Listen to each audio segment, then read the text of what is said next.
sejam todos bem-vindos ao nosso programa, nosso e vosso programa Palavras Cruzadas, onde vamos cruzar aqui algumas palavras com o tema da lição número 11, que é Vivendo a Esperança do Advento. Vamos perceber ao longo de meia hora que esperança é esta que o Advento nos traz ao longo de várias épocas e várias gerações da nossa igreja. É este Advento que nos traz a esperança de um dia vivermos e reinarmos com Cristo, não só por 1000 anos, mas por toda a eternidade. Então, você que nos assiste aí em casa, no seu local de trabalho, você que está na universidade ou em outro ponto qualquer, não só do nosso imenso Portugal, mas também deste globo habitado, sejam todos bem-vindos e que possam, através das lições que vamos aqui passar, sentirem a presença do Espírito Santo nas vossas vidas. Assim é que, já a partir do verso áureo, nós começamos a perceber o tipo de esperança que o Advento nos transmite. E lendo o verso áureo que encontramos no primeiro livro de Coríntios, capítulo 15, o versículo 58, o apóstolo Paulo, inspirado por Deus, escreveu o seguinte: portanto, meus amados irmãos, sede firmes e constantes, sempre abundantes na obra do Senhor, sabendo que o vosso trabalho não é vão no Senhor. Realmente, meus queridos, muitas vezes somos forçados e até mesmo tentados a pensar que os atos ou gestos de bondade que temos feito em relação ao nosso próximo, mesmo até de uma forma desinteressada, porque vivemos num mundo em pecado, somos tentados a pensar que não tem efeitos nenhuns na nossa vida. Mas a verdade é para aqueles que estudaram a lição número 10, percebem e perceberão que estes atos de bondade têm consequências para a nossa salvação. É claro que as obras não nos salvam, mas ninguém vai estar no céu se não praticar boas obras. Ou seja, as boas obras são resultado da nossa salvação em Cristo Jesus. Por isso é que a esperança do Advento nos faz pensar também na graça, porque a graça de Deus é para os excluídos, aqueles como os gentios que não tinham acesso à salvação no entendimento dos nossos irmãos judeus. Hoje, a ideia da graça pode ser diferente. Poderemos nós, eu e você que nos assiste, estarmos a excluir homens e mulheres para a salvação por causa do status social, da sua condição financeira, o seu nível acadêmico. Como é que fica, irmãos? Porque a graça é inclusiva. A graça é para os excluídos. Não é por acaso que Paulo, nas suas mensagens, sempre começava com uma saudação: graça e paz. Graça para os gentios e paz, shalom, para os judeus. Cada uma dessas duas classes sentia-se incluído na graça de Jesus. Por isso, aqui na introdução, o que podemos também realçar é que recebemos de graça a salvação e devemos também partilhar ou dar de graça esta mesma salvação que nós recebemos em Cristo Jesus, nosso Senhor. Porque Jesus, em João 18:36, disse: o meu reino não é neste mundo. E para aqueles irmãos e os nossos amigos que nos acompanham e são estudantes da Bíblia, sabem que estas palavras fizeram grande confusão na mente do discípulo Judas. Porque, para além de Judas, todos os outros criam, acreditavam que o reino de Jesus seria implantado naquela altura. A verdade é que eles estavam errados quanto a esse propósito. Porque, na verdade, a missão do Messias não era aquela. A missão do Messias era apresentar o Pai ao mundo e salvar e guiar homens do pecado e no serviço. E aqui nós podemos dizer que Jesus, tal como está aqui no nosso manual de estudo, também olhava para o futuro, para um tempo em que o seu reino substituiria completamente os reinos deste mundo. E o reino de Deus seria tornado perfeito. Lembram-se da história da estátua de Daniel, que foi destroçada por uma pedra, simbolizando o reino de Cristo? Então, esse reino que Jesus quer que cresça no seu e no meu coração. Que você e eu acreditemos, que vivamos na esperança deste grande dia glorioso. E diz também que, por definição, os adventistas do sétimo dia, aqueles que esperam essa vinda e esse reino, são pessoas de esperança. Mas esta esperança não tem a ver apenas com um futuro mundo novo. Porque o reino dos céus começa aqui na terra, meus irmãos. Nós precisamos ser felizes e justos cá. Felizes e justos aqui com os nossos amigos, com os nossos familiares, com a nossa esposa, com o nosso irmão, com o nosso filho. É assim que Jesus quer que nós vivamos. E avançando no nosso estudo, há uma pergunta que o autor da lição nos coloca: até quando? Isto até quando nos remete à pergunta que o apóstolo João, não é, no livro de Apocalipse, escreveu. As vozes, o clamor dos justos. Até quando, Senhor, este sofrimento, este sistema iníquo de coisas? Até quando sofreremos a opressão, a dor, o sofrimento, o pecado a nos apertar cada vez mais? Até quando, Senhor? Até quando oprimiremos aqueles que são mais necessitados, os famintos, os órfãos, as viúvas, os desamparados? Até quando, Senhor? Mas a resposta, graças a Deus, nós temos na Bíblia, que não tardará, aquele que há de vir, virá.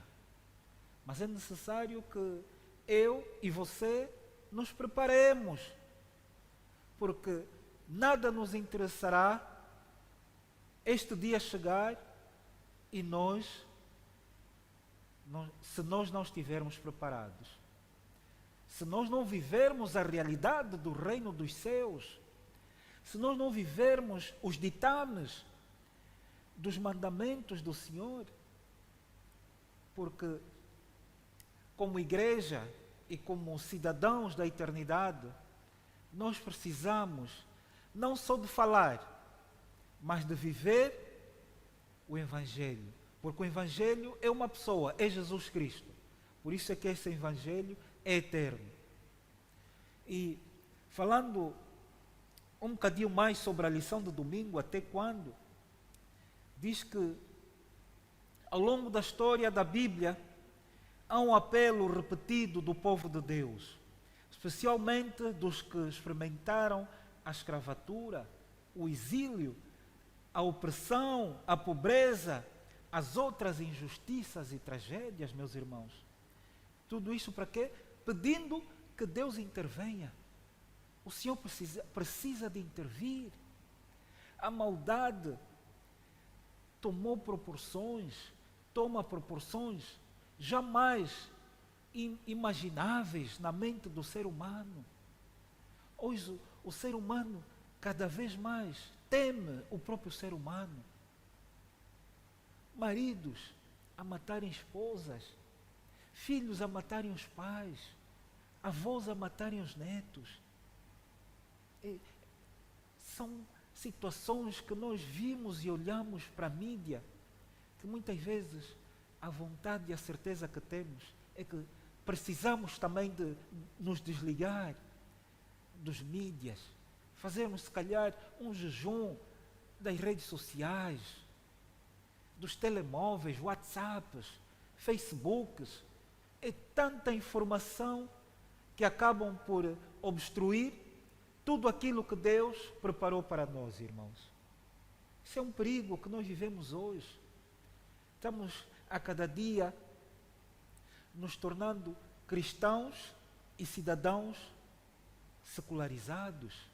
Estamos tão secularizados que hoje praticamente nós admitimos que não conseguimos viver sem um telemóvel. E tendo um telemóvel, temos necessariamente que ter internet no telefone. Os irmãos já pensaram nisso? Como é que a nossa sociedade hoje está? Até quando, Senhor? Até quando é que o Senhor intervirá para que os tempos de refrigério para a nossa alma aconteçam? Lição de segunda-feira. Um certo tipo de esperança. Sabem que a esperança é que conduz a vida do cristão. A esperança é que dá ânimo. A esperança é como um bálsamo na vida de cada um de nós. Porque sem essa esperança, hoje não estaríamos aqui. Porque a esperança é uma pessoa, tal como eu já disse. A esperança é Cristo. E se não for Cristo, e por Cristo, nós jamais teríamos a alegria e o propósito de animar e alertar aqueles que nos ouvem. E esta lição diz também que temos o terrível exemplo daqueles que estão em posições de poder, que dizem aos pobres e oprimidos que simplesmente aceitem a sua sorte agora, porque quando Jesus voltar, tudo será corrigido. Afinal de contas, sem essa esperança, sem essa promessa, não temos realmente esperança nenhuma. Não temos, irmãos. Se Jesus não tivesse vindo, se o Messias não tivesse cumprido tudo aquilo que estava sobre ele profetizado, a nossa esperança seria vã. Mas felizmente, por Cristo, a nossa esperança hoje é grandiosa, é gloriosa. E ainda que morramos na fé em Cristo, nós sabemos que naquela manhã gloriosa, o Senhor Jesus terá condições espirituais de nos trazer de volta à vida. E essa é a esperança que deve mover a nossa vida. Essa é a esperança que deve animar e alentar o nosso viver. Não só hoje, mas a cada dia da nossa vida.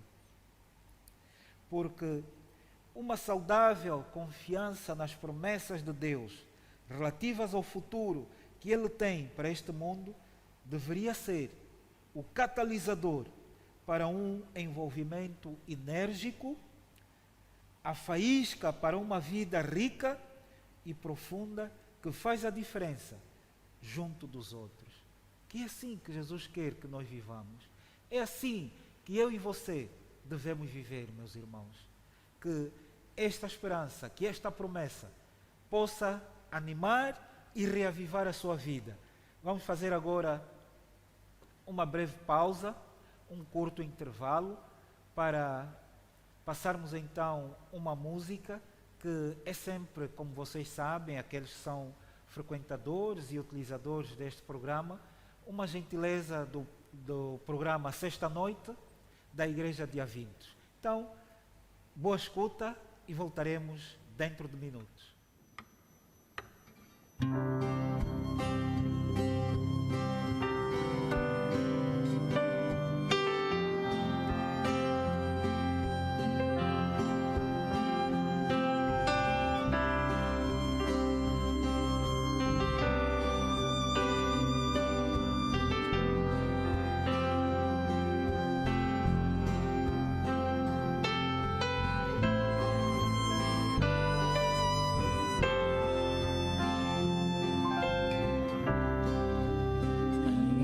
coração,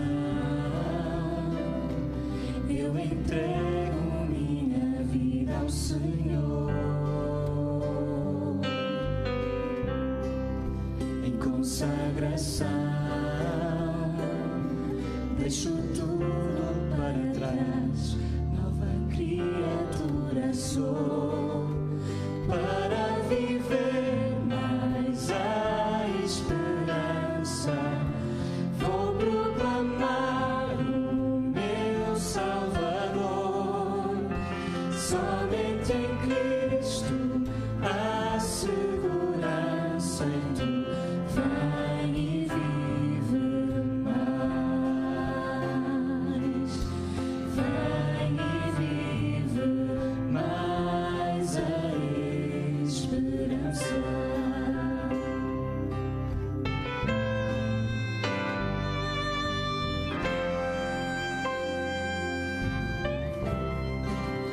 Eis-me aqui, pronto para testemunhar da cruz e os mandamentos. Quero para sempre guardar e ter a fé de Jesus, para viver mais a esperança.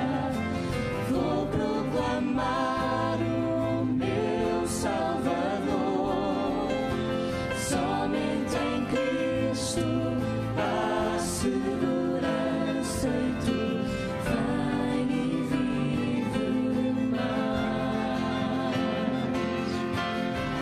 vai e vive mais, para viver mais a esperança. Vou proclamar o meu Salvador, somente em Cristo há segurança, e tu vai e vive mais, vai e vive mais a esperança.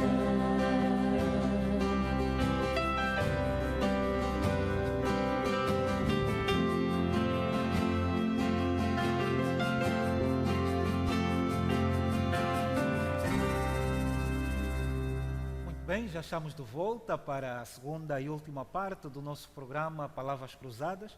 Estamos, como já sabeis, na lição número 11, vivendo a esperança do Advento. Este Advento que é a segunda vinda de Cristo a esta terra para levar os seus filhos para Canaã celestial. Também dizer que esperamos que vocês tenham gostado e apreciado a música que foi aqui cantada, para que possa então animar ainda mais este nosso programa ou este nosso encontro. Dizer que na lição de terça-feira nós estamos a estudar a esperança da ressurreição, meus irmãos. Se Cristo não tivesse ressuscitado, a nossa fé em Deus seria vã, como escreveu uma vez o apóstolo Paulo. Quando Cristo morreu naquela cruz, no monte do Calvário, houve trevas sobre toda a terra. Os discípulos não aguentaram aquele cenário, que acabaram por desaparecer. Só as mulheres é que ficaram ao pé de Cristo. Foi difícil, foi doloroso, porque, tal como eu disse, as palavras de Jesus na introdução do nosso estudo, que o meu reino não é deste mundo, causaram um grande impacto na vida de Judas, mas não só de Judas, mas também na vida de todos os outros 11 discípulos de Jesus. Porque eles não compreendiam a missão e o propósito de Cristo para esta terra. Mas felizmente, ao terceiro dia, Jesus ressuscita. Oh irmãos, que bênção, amigos, que alegria. As pessoas jamais poderiam imaginar que aquele homem, o filho do carpinteiro, como muitos chamavam, poderia morrer e ressuscitar ao terceiro dia. Que milagre! milagre da vida. E esta ressurreição representa para todos nós a vitória e o triunfo da vida sobre a morte, do pecado, esta miséria que nos torna infelizes, tristes, homens com grandes e sérias preocupações neste mundo, em pessoas alegres, pessoas com uma fé inabalável, ainda que para isso tenhamos que morrer. Por isso é que a ressurreição de Cristo deve animar a nossa vida. É o combustível que deve ser injetado no coração de cada um de nós. Por isso, se ele podia voltar dos mortos, coisa que eles mesmos tinham testemunhado, os apóstolos, certamente podia voltar para completar o projeto de remover o pecado e seus efeitos e de renovar o mundo. Oh, que maravilha! As promessas de Deus não falham. As promessas que Jesus faz estão contidas na Santa Bíblia, têm a sua assinatura. Não são promessas baratas, são promessas através das quais nós podemos ter a certeza e a confiança que Jesus vai cumpri-las. Ver Jesus ressuscitado, irmãos, para os primeiros discípulos, foi uma coisa que transformou a vida de cada um deles. Por isso é que eles tiveram força espiritual para permanecerem juntos, confessarem o pecado uns dos outros e terem o derramamento da chuva temporal em forma de bênçãos na pessoa do Espírito Santo. E é assim que Jesus quer que nós vivamos, confessando os pecados uns dos outros, para que o derramamento do Espírito Santo sobrevenha na minha vida e na vida de cada um dos irmãos que nos assistem, na vida da Igreja de Deus, na Igreja de Jesus, para que vivamos com alegria e a certeza da salvação. Porque, meus irmãos, meus amigos, existem cristãos hoje que vivem sem a certeza da salvação em Cristo Jesus. Isso não pode acontecer conosco, irmãos. Nós precisamos viver com a certeza da salvação. Quarta-feira, esperança do juízo. Para muitos, o juízo é algo que apavora, é algo que amedronta, é algo que cria uma situação de pânico. Mas nós que estamos em Cristo, temos a certeza que este juízo não é para condenação, mas sim para afirmar a nossa vida naquele que jamais erra, Cristo, a fonte da eterna juventude. E aqui diz que, embora o sofrimento, a opressão e a tragédia já sejam suficientemente difíceis de aguentar por si mesmos, a ofensa ou o insulto são ainda mais difíceis, se parecem ser sem sentido ou ignorados. Um mundo sem registros ou sem justiça final, ou seja, eu vou ler, um mundo sem registro ou sem justiça final é o cúmulo do absurdo cruel. Não admira que os autores ateus do século XX lamentassem que eles acreditavam ser o absurdo da condição humana. Ou seja, sem o juízo, a nossa esperança seria vã. É como um estudante. Ele frequenta as aulas, o professor vai lecionando as matérias e no final de um trimestre ele nunca é avaliado. E esta avaliação, para nós, é o juízo final. Nós precisamos ser avaliados para saber quem está salvo e quem não está. Mas essa avaliação não é feita apenas num único dia, é diariamente. Meus irmãos, meus amigos, vocês estão aí em casa assistindo esse programa. Nós seremos salvos fruto das lutas diárias. Por isso é que é importante, a cada dia, fazermos escolhas que sejam para a vida. Escolhas que alimentem o nosso lado espiritual. Porque se alimentarmos mais o nosso lado carnal, o lado humano, poderemos estar perdidos para a eternidade. E o juízo será para nós algo terrível. Porque o juízo será bom para aqueles que têm conexão com a palavra de Deus, aqueles que oram, aqueles que estudam a palavra, aqueles que testemunham de Jesus Cristo aos outros, começando em casa. É verdade, começando em casa. Muitas vezes, o lugar mais difícil de nós testemunharmos é dentro da nossa casa.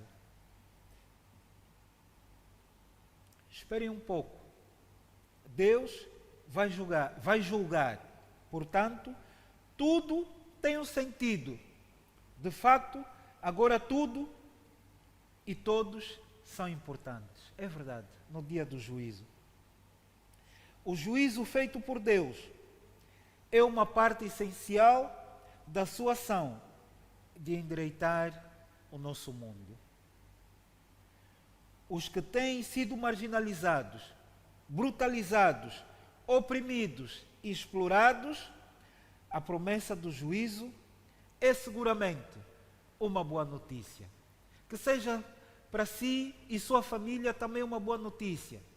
Porque para mim o juízo traz esperança. Para mim o juízo é um refrigério. É como se tivéssemos a terminar um sistema mau que vigora neste mundo. Porque o mal, meus irmãos, não se levantará duas vezes. Quando Cristo voltar pela segunda vez, purificar esta terra inóspita, onde nós vivemos, nós sentiremos as alegrias e as bênçãos do que é viver uma vida perfeita, do que é viver uma eternidade. Hoje, se calhar, nós não compreendemos, porque vivemos num corpo em pecado. Mas num futuro, não muito distante, um dia, na eternidade, nós compreenderemos estas palavras. Para finalizar, não podia ser de outra forma. Não mais lágrimas nem sofrimentos. Oh, meus irmãos, quantas lágrimas já não derramamos nessa vida? Porque perdemos um ente querido, porque mudamos de um país, de uma cidade, de uma aldeia para outra, deixamos amigos, parentes, mas a esperança que a palavra de Deus nos traz é que o Senhor Jesus enxugará dos nossos olhos toda lágrima. E o sofrimento que nos persegue nesta vida também desaparecerá completamente. Isto parece surreal. Parece que não faz muito sentido. Nós, habituados a conviver com o sofrimento. Nós, nascidos num mundo já em pecado. Mas acreditem nisso, meus irmãos. Acreditem, meus amigos. Vocês que nos assistem. Você que não frequenta de uma igreja, mas estuda e lê a Bíblia. Você sabe que um dia não haverá mais dor, não haverá mais mortes, não haverá mais hospitais para que as pessoas sejam internadas. Os cemitérios deixarão de existir, porque viveremos para sempre. E aqui o autor diz que as descrições bíblicas da nossa vida após o pecado são inquestionavelmente maravilhosas e gloriosas também. E obviamente mal representam o que nos espera. É verdade. Aquilo que o olho não viu, o ouvido não ouviu e jamais subiram ao coração ou à mente do homem, são as coisas que Jesus tem preparado para mim e para você. Nós não conseguiremos fazer uma descrição das coisas boas que Deus tem preparado para a nossa vida. Para mim e para a sua vida, meus irmãos. Às vezes, eu paro para pensar o que é a eternidade e eu não consigo. Às vezes fico a pensar, a minha imaginação, é a minha imaginação apenas, que pode ser a eternidade comparada, será, a uma montanha de ferro, onde uma vez a cada 1000 anos um pica-pau aparece para fazer um risco.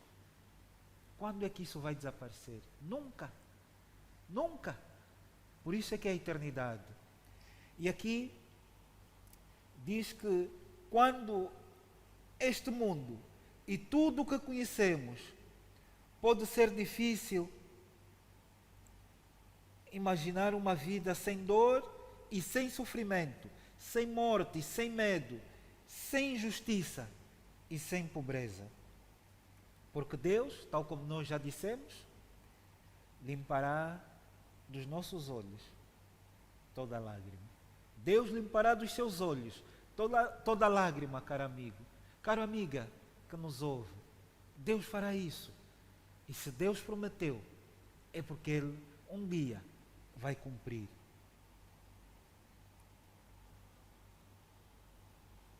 Diz também que as folhas das árvores serão para a saúde das nações. O plano de Deus para a recriação do novo mundo inclui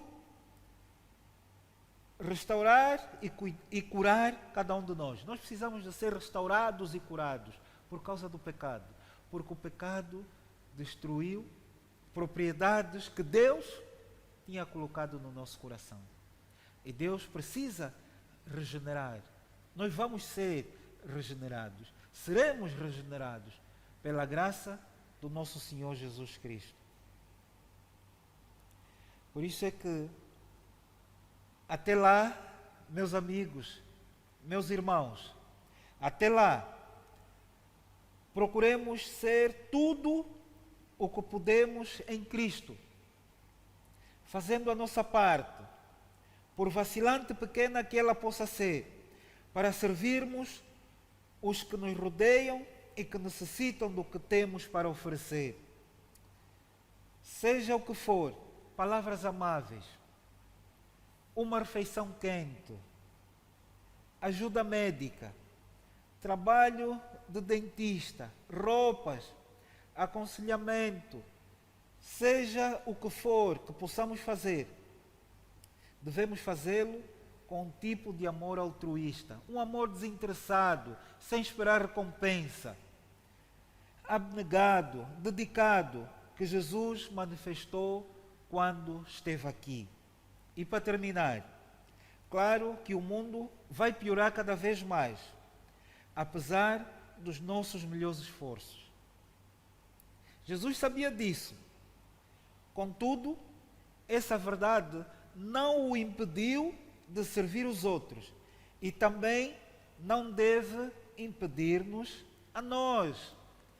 Que Deus, na sua infinita misericórdia, que o Senhor Jesus, na sua infinita bondade, nos faça compreender melhor o estudo e a leitura da sua palavra. Que seja para cada um de nós uma oração e que seja a vontade do nosso Deus. Espero ver-vos numa próxima oportunidade, já na lição 12, que será apresentada por um dos nossos irmãos escalado. Então, tenham uma boa semana, que fiquem todos na paz do nosso Senhor Jesus Cristo. Amém?